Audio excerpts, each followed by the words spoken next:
The turkey was perfect. Golden brown, exactly the way Richard used to make it during our 42 years together. I'd gotten up at 5 in the morning to put it in, just like he'd taught me, basting it every 30 minutes. The dining room table was set with our good china, the pattern we'd received as a wedding gift in 1980, only used on special occasions. My daughter Jennifer sat to my right, her husband Mark beside her. My son David was across from them with his wife Angela, and at the end of the table, quiet as always, was my grandson Tyler, 18 years old, a senior in high school, the only one who still visited me just to visit, not because he wanted something. "Mom, this turkey is incredible," Jennifer said, reaching for another slice. "You really outdid yourself." "Thank you, sweetheart," I smiled, passing the bowl of mashed potatoes to Mark. "Your father would be proud. He always said Thanksgiving was about bringing family together." "Well, you've certainly done that," David said, raising his wine glass. "To Mom for keeping Dad's traditions alive." Everyone raised their glasses. I felt tears prick my eyes. The good kind. Richard had been gone for 3 years now. Heart attack at 67, and some holidays still felt impossibly empty. But having everyone here in the house we'd built together, sharing a meal, it felt right.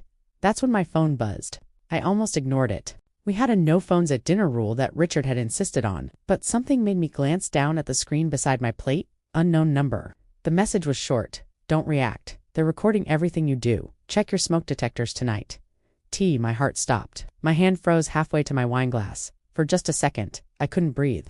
Then I heard Jennifer's voice. "Mom, you okay?" I looked up, 4 faces staring at me with concern. And Tyler, at the end of the table, his face pale, his eyes locked on mine with an intensity that made my chest tight.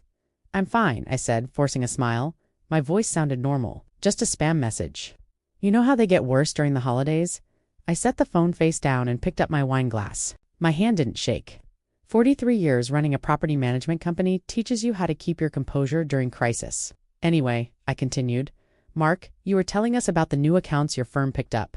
Mark launched into a story about his financial advisory business. I nodded at the right moments, laughed at his jokes, asked follow-up questions. I passed dishes. I complimented Angela's cranberry sauce recipe. I acted like nothing in the world was wrong, but my mind was racing. Smoke detectors recording everything. Tyler had sent that message. I noticed Tyler had been quiet all evening, quieter than usual. He'd barely touched his food, and he kept glancing at me with an expression I couldn't quite read. Now I understood he'd discovered something terrible enough that he'd risk sending me that message during family dinner. "Mom, are you sure you're all right?" Jennifer asked. "You seem distracted." "I'm 70 years old, dear. Sometimes I drift a little." I smiled warmly, "But I'm here now. Tell me about that new listing you mentioned, the property on Westwood Drive." Jennifer was a real estate agent. Like Mark was a financial advisor. Like David was an insurance claims adjuster. My children had all gone into white-collar professions, unlike Richard and me. We'd built our wealth the hard way, buying distressed properties, fixing them up, managing rentals, reinvesting profits. Over 40 years, we'd built a portfolio worth nearly $2 million. After Richard died, I'd sold most of the rental properties at 70. I didn't want the hassle anymore. I'd kept the company Wagner Property Management, 3 apartment buildings that practically ran themselves. My net worth was approximately $2.3 million, though I'd never shared the exact figure with my children. They knew I was comfortable. They didn't know how comfortable. "The Westwood property is incredible," Jennifer said, her eyes lighting up. 4 bedrooms completely renovated. Fantastic location. The sellers are motivated divorce situation. I could get you in for a showing if you're interested. At my age? I laughed. "I'm downsizing, not expanding." "You should think about downsizing," David said. "This house is way too big for you alone. All these stairs. The maintenance? ... double quotes." "I like my stairs," I said firmly. "Keeps me active." "But Mom, be realistic," Angela chimed in. "What if you fell? What if something happened and no one was here to help?" "Then I'd call 911 like any sensible person." I kept my voice light, but I noticed how they all exchanged glances. Quick, meaningful glances. My stomach turned. "We're just worried about you," Jennifer said softly. "We want to make sure you're safe." "I am safe." I stood up, gathering empty plates. "Now, who wants pumpkin pie?" The rest of dinner passed in a blur of forced normalcy. I served dessert. I made coffee. I listened to stories about work and friends and holiday plans. And all the while, Tyler's message burned in my mind. "They're recording everything you do." Who were they? What were they recording, and why? Finally, around 9 o'clock, everyone started gathering their things to leave. Hugs and kisses at the door. Promises to see each other soon. Jennifer insisted on taking home leftover turkey. David reminded me about his upcoming birthday dinner in December. And Tyler, last to leave, hugged me tight and whispered in my ear, "Check everywhere. I'll explain tomorrow." "I'm so sorry, Grandma." Then they were gone. I stood in my empty house, heart pounding, and looked up at the smoke detector in the hallway ceiling. It looked completely normal. White plastic casing, small green LED light, indicating it was working. We'd installed smoke detectors throughout the house 20 years ago, updating them every few years as technology improved.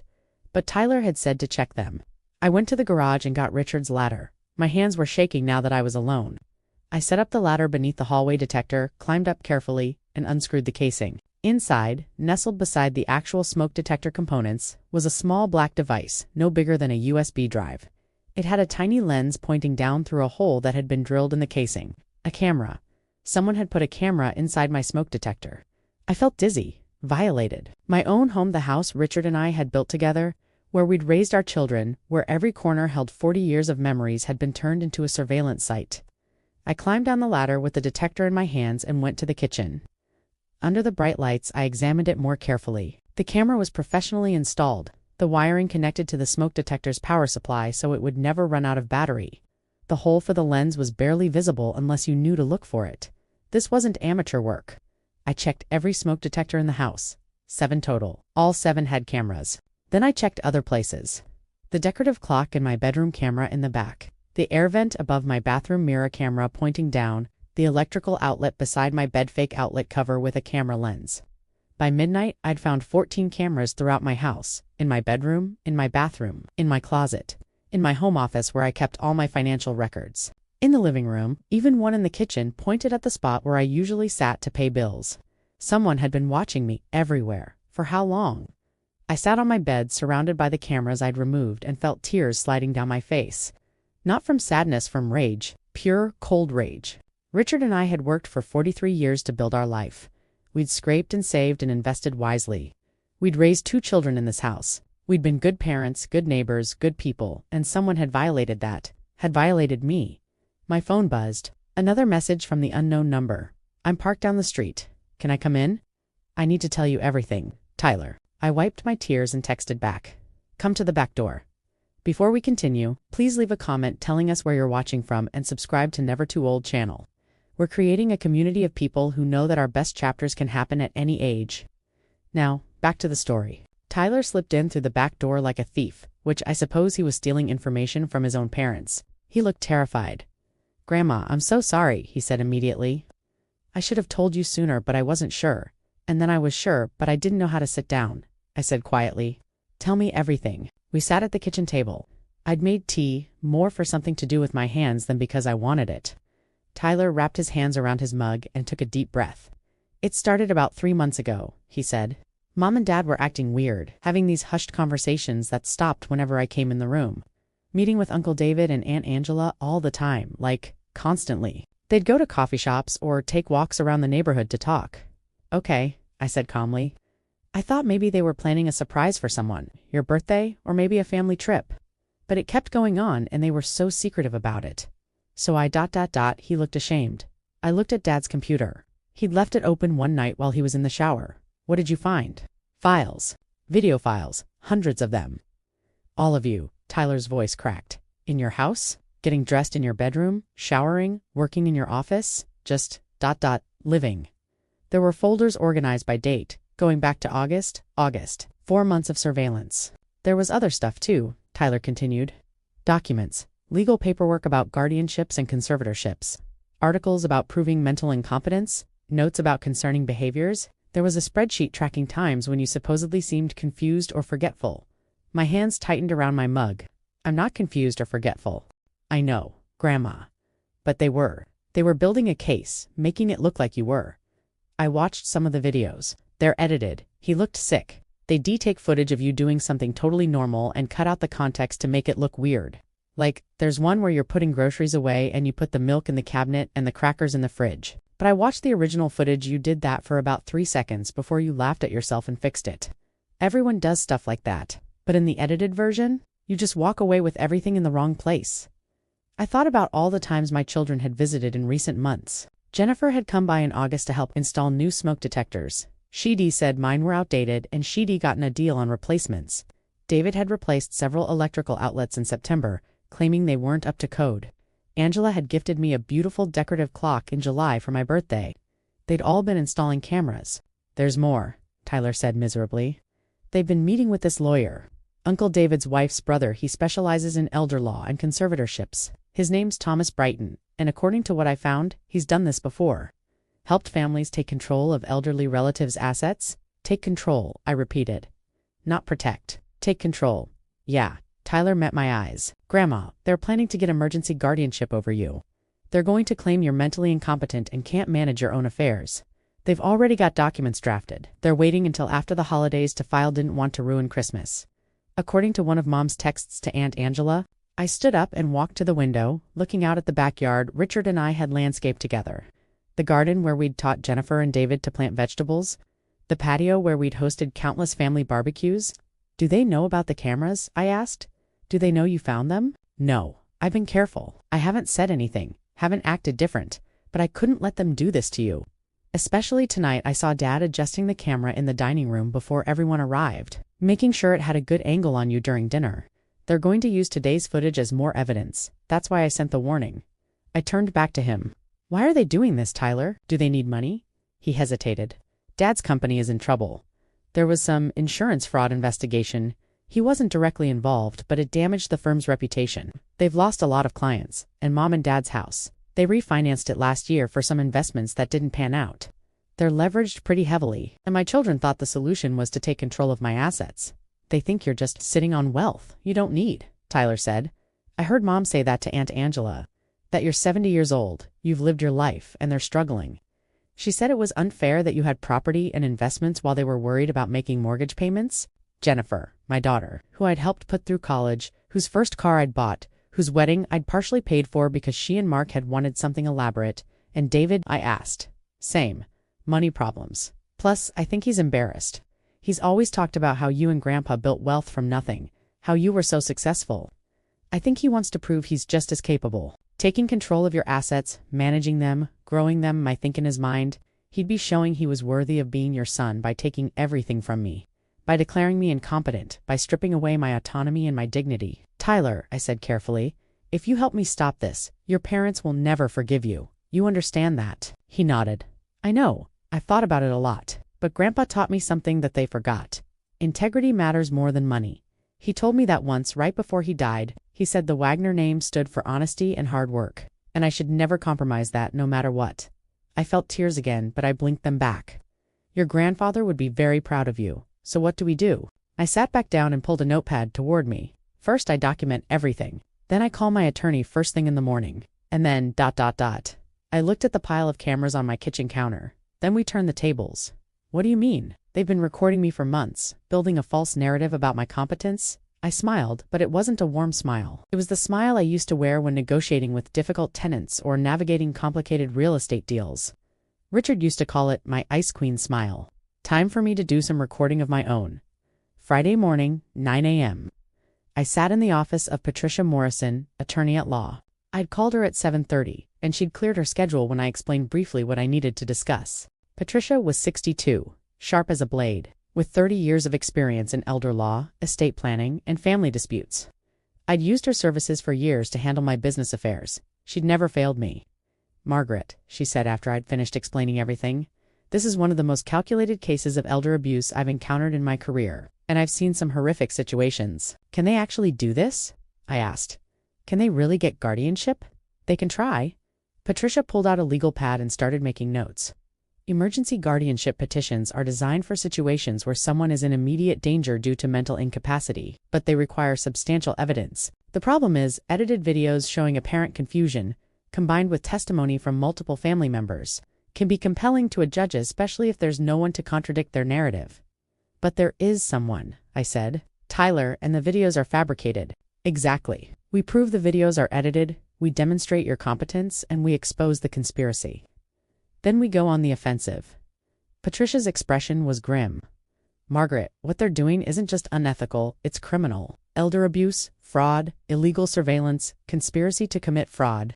We're talking felony charges. Good. She raised an eyebrow. You want to pursue criminal charges against your own children? They stopped being my children the moment they put cameras in my bathroom, I said flatly. I want them prosecuted to the fullest extent of the law. Patricia studied me for a moment, then nodded. All right, here's what we do. First, I'm referring you to Dr. Ellen Chauchez, a neuropsychologist who specializes in competency evaluations. You'll undergo comprehensive testing to establish your mental capacity. Second, I'm bringing in Marcus Reed, a digital forensics expert. He'll examine those cameras and any video files we can access to prove they've been edited and to establish the timeline of surveillance. Third, we need to secure the evidence. Tyler can get us access to his father's computer, I interrupted. He knows the password. That could be legally problematic, Patricia warned. If we obtain evidence through unauthorized access, what if I give Tyler permission to access any files that pertain to me, as his grandmother? Patricia smiled slightly. Clever. That might provide sufficient legal cover, though we'll need to be careful how we document it. Fourth, we need to gather any other evidence we can about their financial situation and their meetings with Thomas Brighton. Who's Thomas Brighton? I asked, though Tyler had already told me. An attorney who should have been disbarred years ago, Patricia said with disgust. He specializes in helping families take control of elderly relatives' assets through guardianships and conservatorships. He's technically legal. He's never been caught doing anything explicitly fraudulent, but his reputation is ... unsavory. The fact that your children are working with him tells me everything I need to know about their intentions. Can we prove he's done this before? I'll look into his case history. If we can establish a pattern, it strengthens our case significantly. She made another note. Fifth, we need to document everything that happens from this point forward. Every interaction with your children, every phone call, every text message. We're building an airtight case. How long will this take? If we move fast, 2 to 3 weeks to gather everything we need. The competency evaluation will take a few days. The digital forensics will take longer. Arcus is thorough. Then we decide when and how to confront them. I want it done publicly, I said. I don't want them to have the chance to spin this, to play the victim, to claim misunderstanding. Patricia's smile widened. You want to expose them. I want everyone to see exactly what they tried to do. Then we'll make that happen. She stood and extended her hand. Margaret, I promise you, we will stop this, and we will make sure they face consequences. I shook her hand. Thank you, Patricia. As I left her office, I felt something I hadn't felt since the night I discovered the cameras. Hope. Over the next 2 weeks, I became a woman on a mission. Dr. Ellen Cho put me through 6 hours of neuropsychological testing spread over 3 days. Memory tests, cognitive assessments, problem-solving exercises, language evaluations. It was exhausting, but I performed better than well. According to Dr. Cho, Mrs. Wagner, she said at our final meeting, your cognitive function is excellent for any age, let alone 70. Your memory is sharp, your reasoning skills are intact, and you show no signs of confusion, disorientation, or impaired judgment. In fact, you scored in the 95th percentile for your age group in several categories. Can you document that in writing? I asked. I'm preparing a comprehensive report for your attorney. If anyone tries to claim you're mentally incompetent, this report will refute it completely. One problem solved. Marcus Reed, the digital forensics expert, was a serious man in his mid-40s who treated the camera's ID removed with the reverence of a crime scene investigator. These are professional-grade surveillance devices, he said, examining them in Patricia's conference room. Not the kind of thing you pick up at a consumer electronics store. These were purchased specifically for covert surveillance. The installation is expert level. Whoever put these in knew what they were doing. Can you tell how long they've been recording?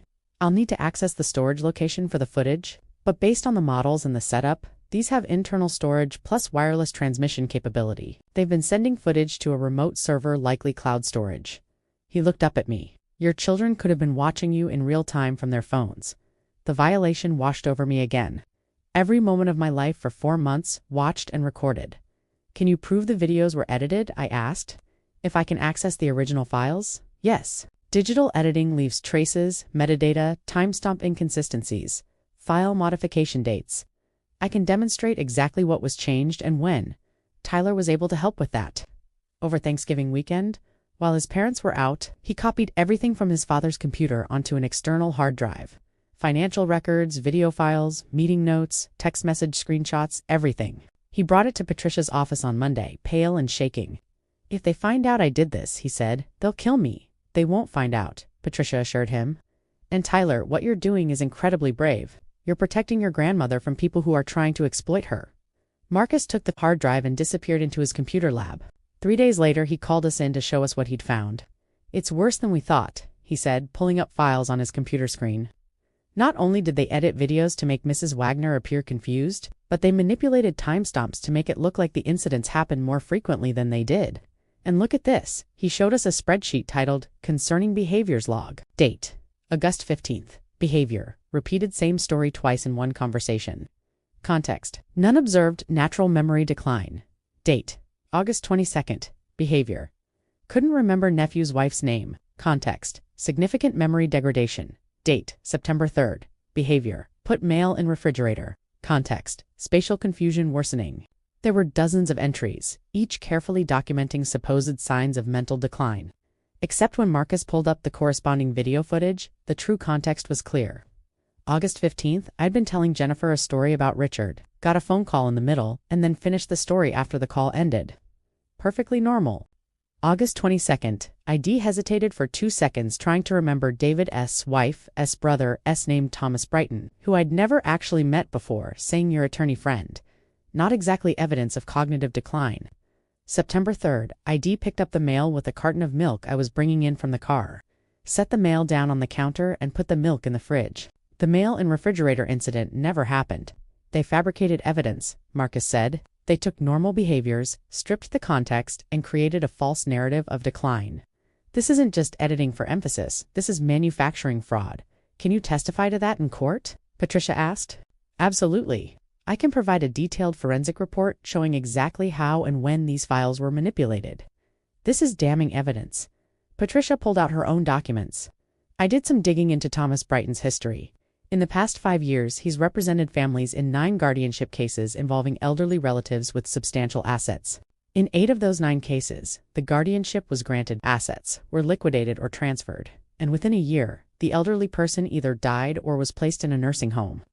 Only one of those cases was contested. The family hired a private investigator who discovered evidence of financial exploitation. The charges were eventually dropped due to insufficient evidence. But the pattern is clear. He's done this before, I said, multiple times. And he's gotten away with it because most elderly victims do want and have the resources or support to fight back. Patricia's expression was fierce.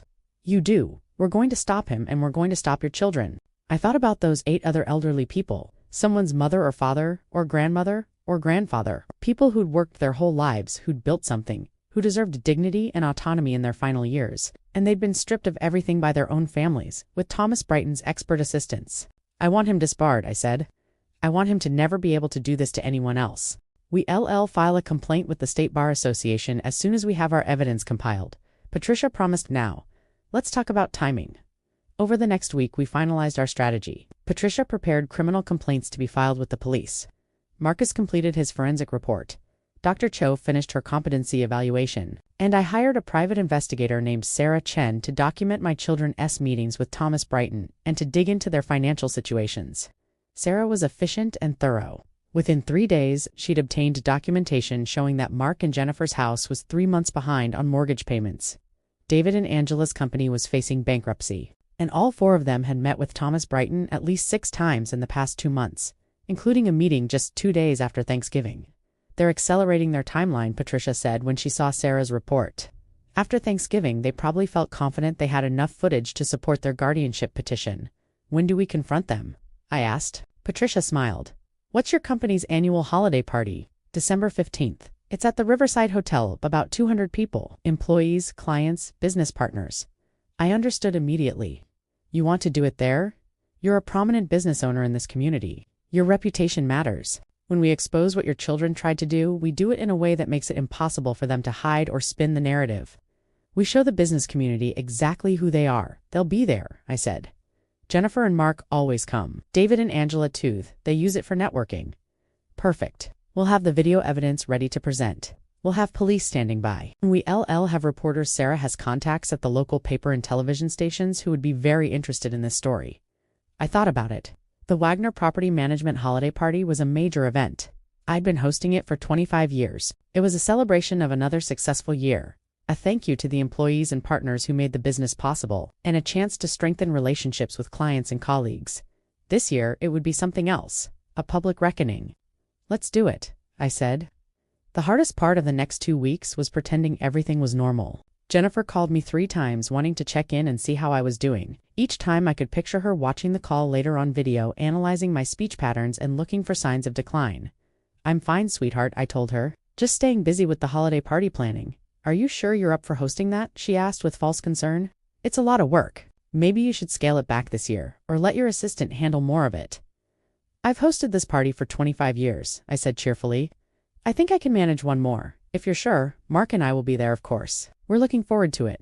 "I bet you are," I thought, probably planning to use it as another opportunity to record me struggling with hosting duties. David sent me several text messages, including one asking if I'd thought more about downsizing. "This house is really too much for you, Mom," he texted. "What if we sat down after the holidays and looked at some smaller options? Maybe a nice condo. Angela and I could help you move." I texted back, "I'm happy where I am, but thank you for thinking of me. What I did UNC. I know you want me out of this house so you can sell it and divide the proceeds." Tyler, meanwhile, was keeping his head down and acting normal around his parents. He'd text me every few days with updates his parents had met with Thomas Brighton again. His mother had been editing more videos. His father had been on the phone with a real estate appraiser getting an estimate on my house's value. They were planning, preparing, getting ready to strike. And so was I. Patricia had everything ready. The criminal complaints were drafted and reviewed. Marcus had prepared a presentation showing the edited videos side by side with the originals, demonstrating the manipulation with devastating clarity. Dr. Cho's competency report was printed and bound. "The police will be standing by at the party," Patricia told me. "We've briefed them on the situation. Once we present the evidence and your children's actions are exposed, they'll make arrests for elder abuse, fraud, illegal surveillance, and conspiracy." "What kind of sentences are we looking at?" I asked. "For the primary charges, elder abuse and fraud can each carry 5 to 10 years. Add in the illegal surveillance, the conspiracy, the pattern established with Brighton's involvement. We're looking at 5 to 8 years minimum for the primary perpetrators, likely more for anyone who takes a plea deal, and Thomas Brighton. Criminal charges and a formal complaint to the state bar. We'll recommend permanent license revocation and prosecution for conspiracy to commit fraud." I took a deep breath. "My children are going to prison." "Yes," Patricia said gently. "Are you having second thoughts?" I thought about the cameras in my bathroom, the edited videos making me look incompetent, the cold calculations in their text messages. Once we get power of attorney, we move fast. I thought about Tyler's warning and his bravery in standing up to his parents. I thought about Richard and the 43 years we'd spent building something honest and good. "No," I said firmly. No second thoughts.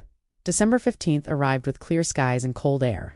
I spent the morning at the Riverside Hotel overseeing the final party preparations. The ballroom looked elegant: white tablecloths, centerpieces with winter flowers, a buffet station being set up with catered food, a bar in the corner, and a small stage where I'd give my annual address to the staff. This year, that address would be very different from previous years. Patricia arrived at noon with Marcus and Sarah. We did a technical run-through, making sure the video presentation would work properly on the hotel's projection system. Marcus connected his laptop and tested the footage. The edited videos showing me looking confused, followed immediately by the originals showing the full context. The differences were stark and damning. "This is going to hit hard," Marcus said. "Anyone watching this will understand immediately what your children did." The police arrived at 1-2 detectives in plain clothes, standing by quietly. They de-reviewed all our evidence beforehand and agreed it warranted immediate arrest once the evidence was publicly presented. Mrs. Wagner, Detective Julia Reeves, said, "I want you to know what your children did to you is reprehensible. We take elder abuse very seriously, and this case is particularly egregious. We'll be ready to move as soon as you give the signal." At 5:30, guests started arriving. Employees from my property management company, business partners, clients, contractors. I greeted everyone warmly, playing the role of gracious hostess. People complimented the decorations, the food, the venue. At 6:15, Jennifer and Mark arrived. Jennifer wore a burgundy dress and a smile that didn't reach her eyes. Mark looked uncomfortable, tugging at his tie. "Mom, this looks wonderful," Jennifer said, kissing my cheek.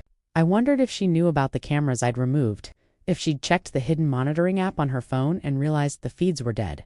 "Thank you, dear. Help yourself to drink style. Be giving my speech soon." David and Angela arrived 10 minutes later. David looked around the ballroom with calculating eyes, probably estimating the event's cost. And thinking about how that money could have been better spent, Angela was already networking, chatting with one of my business partners about investment opportunities. Tyler slipped in quietly at 6:05. He caught my eye from across the room and gave me a barely perceptible nod. He was ready. At 7 o'clock, I stepped onto the small stage. My assistant dimmed the lights slightly and asked everyone to gather around. 200 faces turned toward me, friendly and expectant. "Good evening, everyone," I said into the microphone. "Thank you all for coming to our 26th annual holiday party. As always, this is a chance for us to celebrate another successful year and to thank the people who make Wagner Property Management what it is." Polite applause. I saw Jennifer and Mark near the front, David and Angela off to the side. Tyler stood in the back, his face pale. "This year has been particularly meaningful for me," I continued. "It's been 3 years since my husband Richard passed away, and I've spent a lot of time reflecting on the values he taught me. Honesty, integrity, hard work, the importance of family." More applause. Jennifer smiled. "Family is complicated," I said, my voice hardening slightly.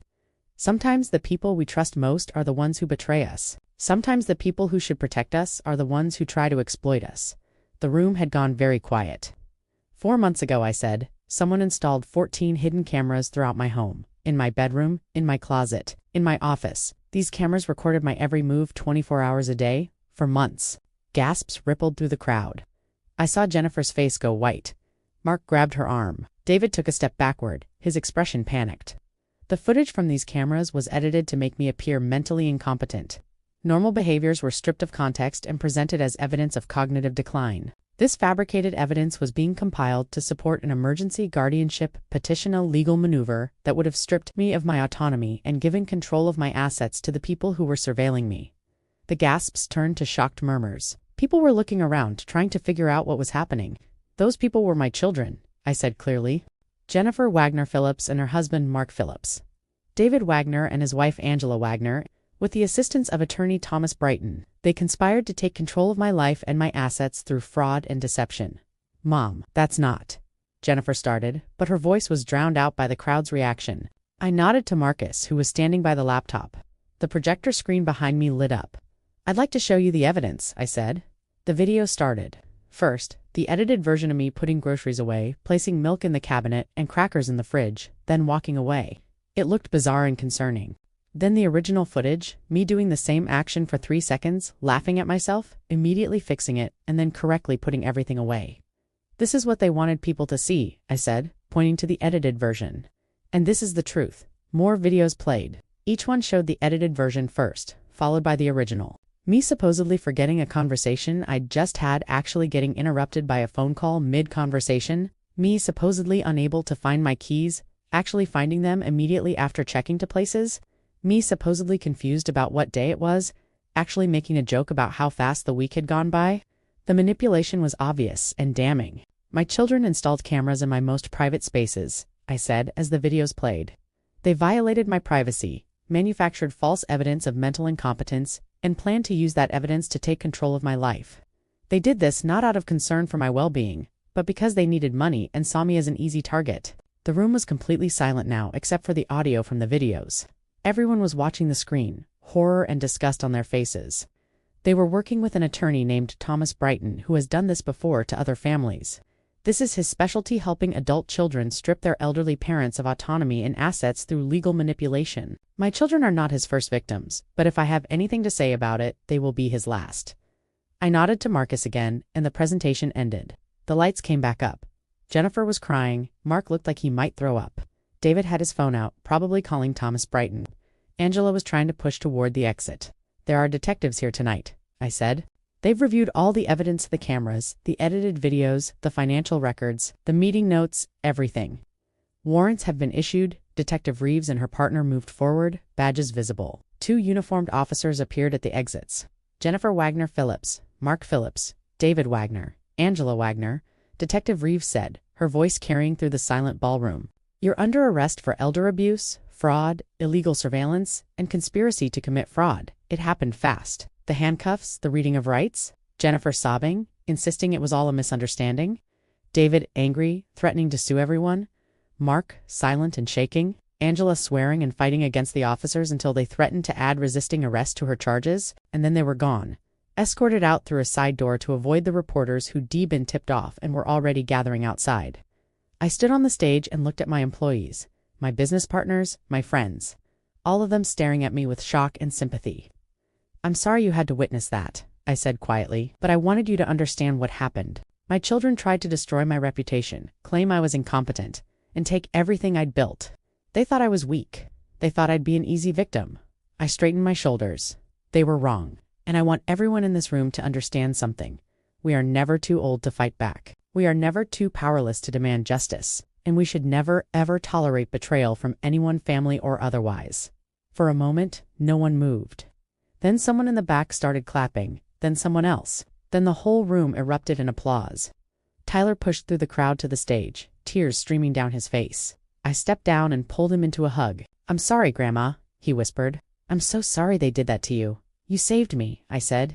"You stood up for what was right when it would have been easier to stay silent. Your grandfather would be so proud of you." The story hit the local news that night and went regional by the next morning.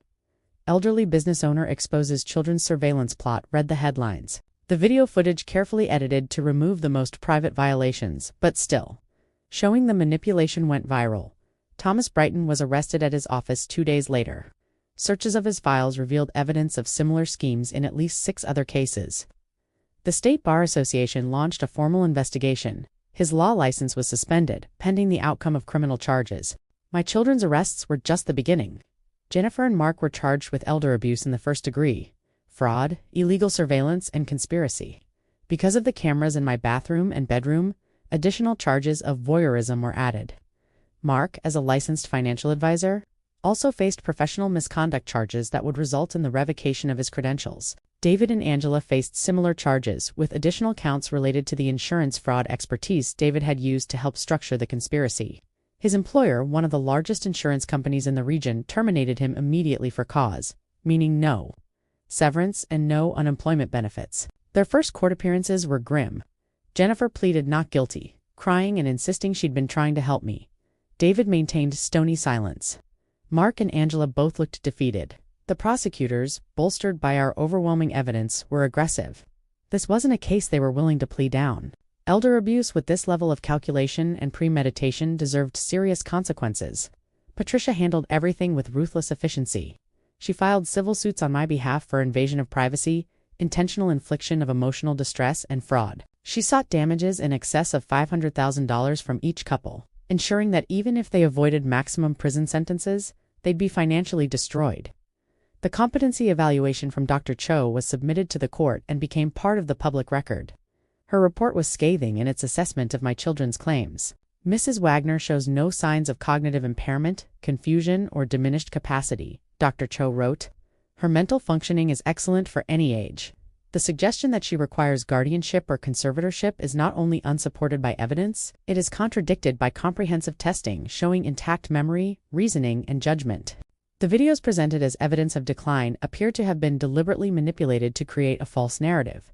Marcus Reed's digital forensics report was equally damning. He documented every edit, every timestamp, manipulation, every piece of fabricated evidence. His report concluded, the surveillance and editing operation was sophisticated and intentional. This was not concerned family members documenting it declined. This was a calculated fraud designed to manufacture evidence for financial gain. The private investigator, Sarah Chen, provided documentation of my children's financial desperation and their multiple meetings with Thomas Brighton. Her report established clear motive and premeditation. In February, 3 months after their arrests, Mark Phillips agreed to testify against the others in exchange for a reduced sentence. He provided details about the planning meetings, Jennifer's role in installing the cameras, David's creation of the concerning behaviors log, and Thomas Brighton's specific instructions on how to build an airtight guardianship case. Mark's testimony broke Jennifer. In March, she accepted a plea deal, guilty to elder abuse and fraud in exchange for a recommendation of 5 years with possibility of parole after 3. She'd also pay $300,000 in restitution and accept a permanent restraining order prohibiting any contact with me. David refused to plea. He took his case to trial in April, maintaining that he'd been trying to protect me from myself, that I was more impaired than I appeared, that the cameras were for my safety. The jury didn't buy it. After deliberating for less than 4 hours, they found him guilty on all counts: elder abuse in the first degree, fraud, illegal surveillance, conspiracy, and voyeurism. At his sentencing in May, the judge was unsparing. "Mr. Wagner," Judge Christina Park said, "you violated your mother in the most intimate ways imaginable. You installed cameras in her bedroom and bathroom. You manufactured evidence to make her appear incompetent. You conspired to strip her of her autonomy and her assets. You betrayed every principle of family loyalty and basic human decency. This level of calculation is among the worst I've encountered in my career. David received 8 years in state prison with no possibility of parole for at least 5 years. He'd also pay $400,000 in restitution and accept permanent restraining orders. Angela, who'd also refused to plea, received 6 years. Mark, with his cooperation, received 4 years. And Jennifer, with her plea deal, received 5 years. Thomas Brighton faced the most serious charges because of the pattern established with his previous cases. When investigators reviewed his case files, they found evidence suggesting he'd helped at least 8 other families defraud elderly relatives. Some of those cases were beyond the statute of limitations, but 3 weren't. In July, Brighton accepted a plea deal: 7 years in federal prison for conspiracy to commit elder abuse and fraud, permanent disbarment, and cooperation in prosecuting the 3 families whose cases were still actionable. His cooperation led to additional arrests and convictions. 2 more families in our county were charged with elder abuse. A family in the neighboring state faced charges for the death of an elderly father whose accidental fall was revealed to have occurred during a confrontation about his refusal to sign over power of attorney. Brighton's legal career was over. His name became synonymous with elder abuse, and because of his conviction and cooperation, new legislation was introduced in our state to strengthen protections for elderly people and increase penalties for guardianship fraud. 18 months after that Thanksgiving dinner, I sat on my back patio with a cup of coffee and watched the sunrise. The garden was in full bloom. ID hired a landscaping company last spring to expand it, something Richard and I had always talked about but never gotten around to doing. Now there were roses, lilies, and hydrangeas in colors that would have made him smile. The house felt like mine again. After the cameras were removed and the evidence was collected, I'd had every room professionally cleaned and blessed by a minister from my church. It sounds silly maybe, but I needed to reclaim the space. I needed to feel safe in my own home again. It helped that I wasn't alone anymore. Tyler had moved in with me last August, right before starting his first year at the state university. His parents in prison and facing financial ruin couldn't afford to help with college. ID offered to pay his tuition and room and board if he'd agreed to live with me and help with things around the house. "Are you sure, Grandma?" he'd asked. "I don't want you to feel obligated." "Tyler, you saved my life," I'd said firmly. "Let me help with yours." He was studying business administration with a focus on property management. On weekends, he helped me at the office, learning the family business that his parents had rejected but he seemed to love. He had Richard's work ethic and integrity. The company, assuming I still wanted to run, it would be in good hands when I was ready to retire. The lawsuit settlements had come through. Jennifer and Mark's house had been sold to cover their restitution payments.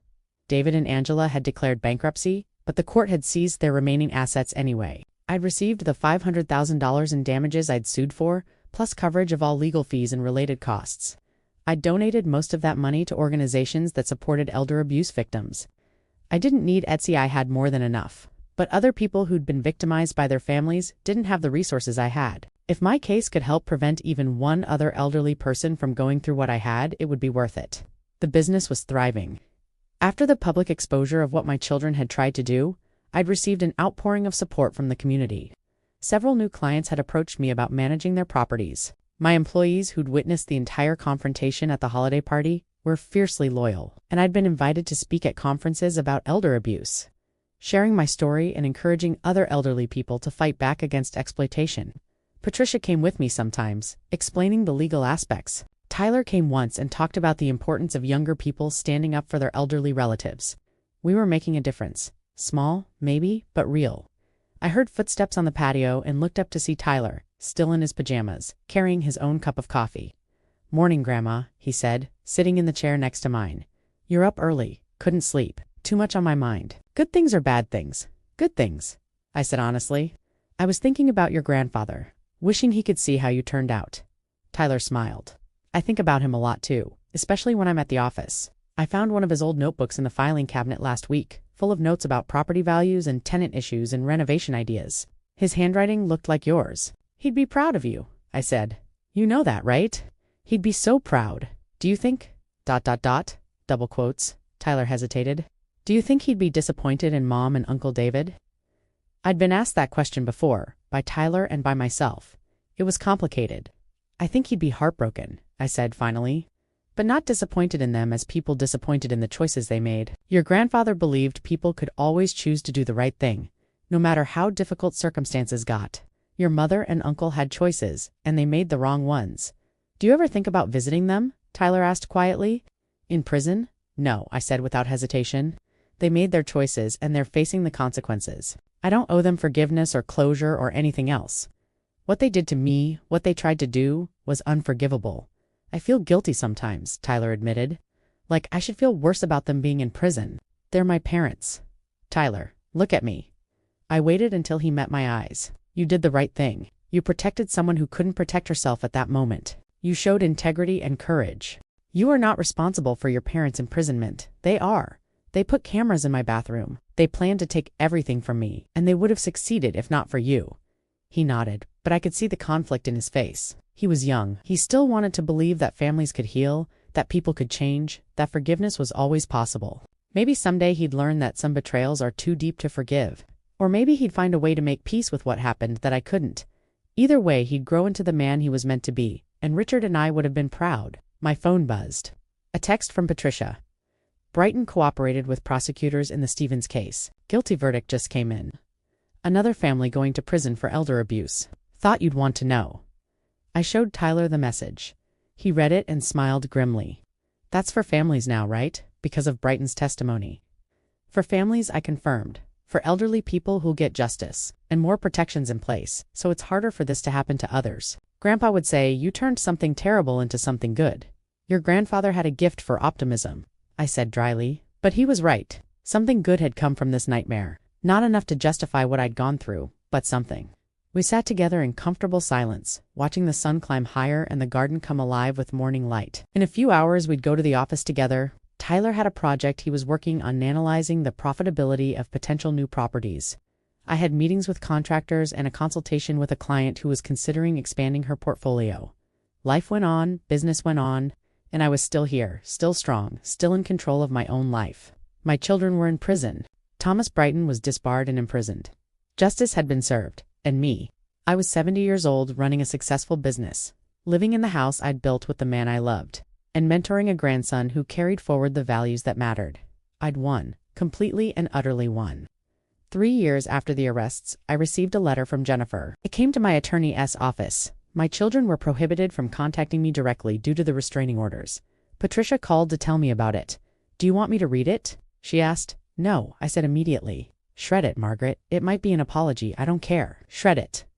There was a pause. Then Patricia said, You're sure? Some people find closure in... Patricia, my daughter installed cameras in my bathroom and conspired to strip me of my autonomy because she needed money for her mortgage. There is no apology sufficient for that. There is no closure that involves me reading her words. Shred the letter. Understood, Patricia said. I'll take care of it. After I hung up, I sat in my office and thought about Jennifer. The little girl who'd loved helping me plant flowers in the garden. The teenager who'd come to me crying about boy troubles. The young woman who'd asked me to help plan her wedding. That person was gone, or maybe she'd never really existed. Maybe the seeds of what she'd become were always there, and I'd just been too close to see them. Tyler knocked on my office door. Grandma, we have the Riverside property showing in 20 minutes. I stood up, smoothed my skirt, and smiled at my grandson. Let's go. Time to show these investors what Wagner Property Management can do. As we walked to the car, Tyler said, Was that your attorney on the phone? Yes. Everything okay? Everything's fine, I said. And it was. It really was. We drove to the property, met the investors, gave a brilliant presentation, and secured a new contract worth $300,000 annually.